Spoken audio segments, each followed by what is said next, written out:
وہ آدمی جس میں تنہائی میں اللہ کا ذکر کیا، اللہ کو یاد کرنے بیٹھ گیا، کوئی دیکھنے والا نہیں تھا، وہ تنہا تھا، حجرے میں تھا، اپنے بند کمرے میں تھا، اپنے رب کو یاد کیا۔ اللہ کی یاد کرتے کرتے اس کی آنکھوں سے آنسو ٹپکنے لگے، اس کی آنکھیں آنسوؤں کا خراج دینے لگی۔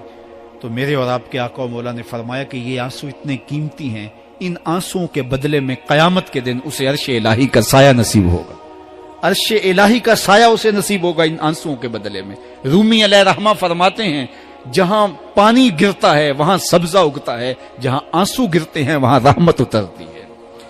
تو اس لیے جو اللہ کی یاد میں رونے کا لطف ہے اور اللہ کی یاد میں آنسو بہانے کا اجر اور صلہ رکھا گیا ہے، یہ گناہوں کو دھو ڈالتا ہے، یہ اندر کی صفائی اور ستھرائی کا سبب اور ذریعہ ہے۔ میرے اور آپ کے آقا و مولا نے فرمایا راتوں کی تنہائیوں میں اٹھ کے قرآن پڑھا کرو اور قرآن پڑھتے ہوئے رویا کرو۔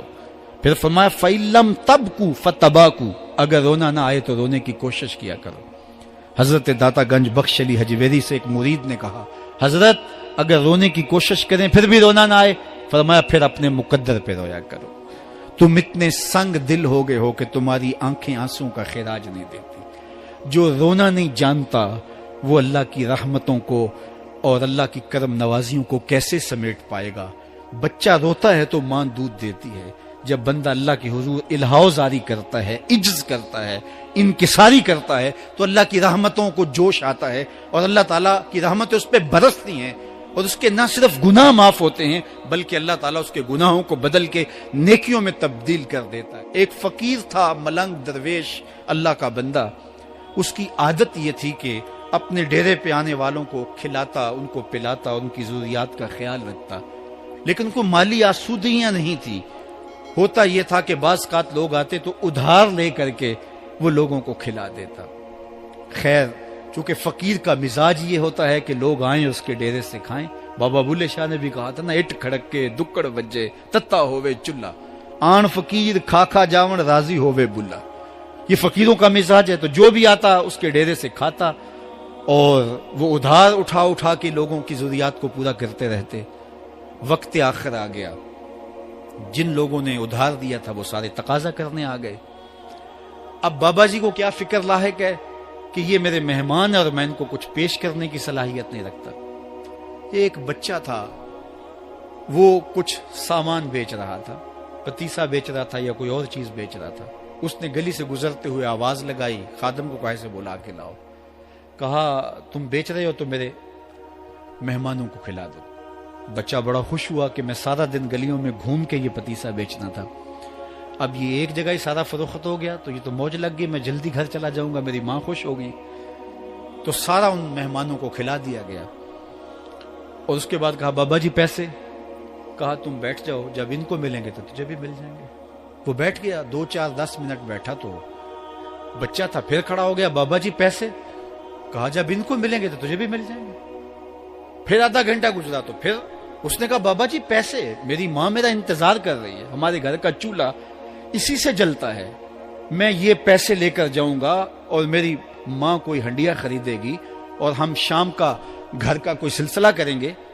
کہا بیٹا جب ان کو ملے گا تو تجھے بھی مل جائے گا۔ بچے نے رونا شروع کر دیا، یتیم بچہ تھا، اس کا سارا آسرا یہی تھا، اس نے رونا شروع کر دیا۔ جب بچہ رویا اللہ کی رحمت کو جوش آیا، کوئی مرید نذرانہ لے کے ان بزرگوں کے پاس آ گیا اور اشرفیوں کی بھری ہوئی تھیلی پیش کی۔ وہ اتنے پیسے تھے کہ اس بچے کو بھی دیے، جتنے لوگ آئے تھے سب کا قرض چکایا، کہا جاؤ گھروں کو۔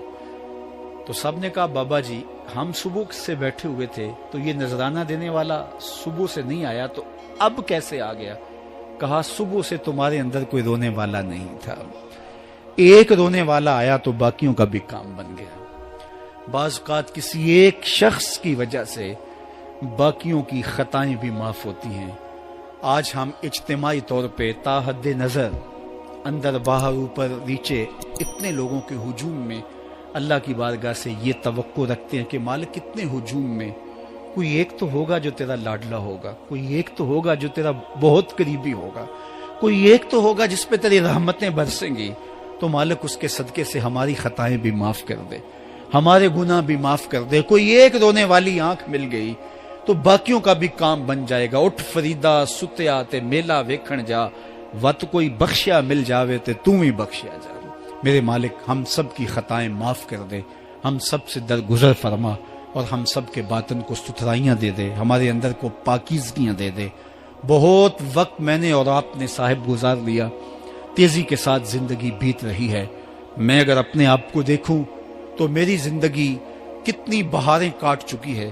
اگر آپ اپنے آپ کو دیکھیں، کوئی 60 سال، کوئی 20 سال، کوئی 25 سال، زندگی تیزی کے ساتھ گزر رہی ہے۔ بندہ جب سوچتا ہے کہ میں 40 سال کا ہو گیا ہوں تو آگے میری زندگی کے اگر 30 سال بھی ہیں تو 30 سال تو کافی ہیں، لیکن وہ پیچھے اگر پلٹ کے دیکھے تو 40 سال یوں گزر گئے جس طرح چٹکی بجائی جاتی ہے۔ جب چٹکی بجانے کے وقت میں 40 سال گزر گئے محسوس ہوتے ہیں، تو جو باقی 30 سال اگر ہوئے بھی، وہ تو گمان ہے میرا، وہ تو گمان ہے آپ کا، ہمیں تو ایک سانس کا بھی نہیں پتا۔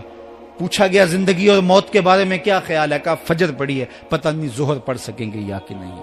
کہا اتنی لمبی امیدیں لگائے بیٹھے ہو، کہا ظہر پڑی ہے، پتہ نہیں عصر پڑھنے کا موقع نصیب ہوتا ہے کہ نہیں۔ کہا یہ بھی طول عمل ہے۔ ایک بولا عصر پڑی ہے، پتہ نہیں مغرب پڑھ سکیں گے یا کہ نہیں۔ کسی نے کہا ایک رکعت پڑی ہے، پتہ نہیں دوسری رکعت بھی پڑھنا نصیب ہوتی ہے یا نہیں۔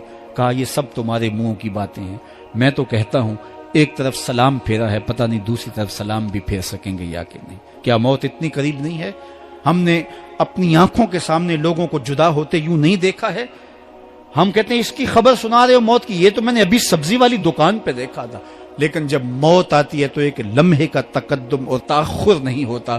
تو صاحب آئیے اپنی زندگی کو اللہ اور اس کے رسول کی راہوں پہ ڈالیں۔ آج وقت ہے، آج موقع ہے، آج توبہ کا دروازہ کھلا ہے، کل سب کچھ نہیں ہوگا۔ آج اس کی رحمتیں آواز دے رہی ہیں۔ آج وقت ہے، وقت پر کافی ہے ایک قطرہ بھی آب خوش ہنگام کا، جل گیا جب کھیت برسا می تو پھر کس کام کا۔ اب آئیے سنیے، اس کائنات کے اندر ہمیں وہ خواتین ملیں گی جو پردے کے پیچھے تھی، لیکن پردے کے سامنے ماں نہیں آئی، عبد القادر جیلانی آئے۔ ماں پردے کے پیچھے تھی، پردے کے سامنے فرید الدین گنج شکر آئے۔ ماں پردے کے پیچھے تھی، مہر و ماں نے بھی آنچل نہیں دیکھا، لیکن پردے کے سامنے کربلا میں حسین ابن علی آئے۔ تو یہ پردے کے سامنے آئے، وہ پردے کے پیچھے تھی۔ تو جب مائیں پردے کے پیچھے ہوں تو پھر بیٹے جو ہیں وہ پردے کے سامنے آ کے وہ نقش ثبت کرتے ہیں کہ جو لوگوں کے زندگی کے نقوش کو جو ہے وہ اجال دیتے ہیں اور تقدیر بدل دیتے ہیں۔ تو اس لیے ماؤں کی ذمہ داریاں گھر سنبھالنا ہے۔ جب مائیں گھر سنبھال لیتی ہیں تو بیٹے بہرو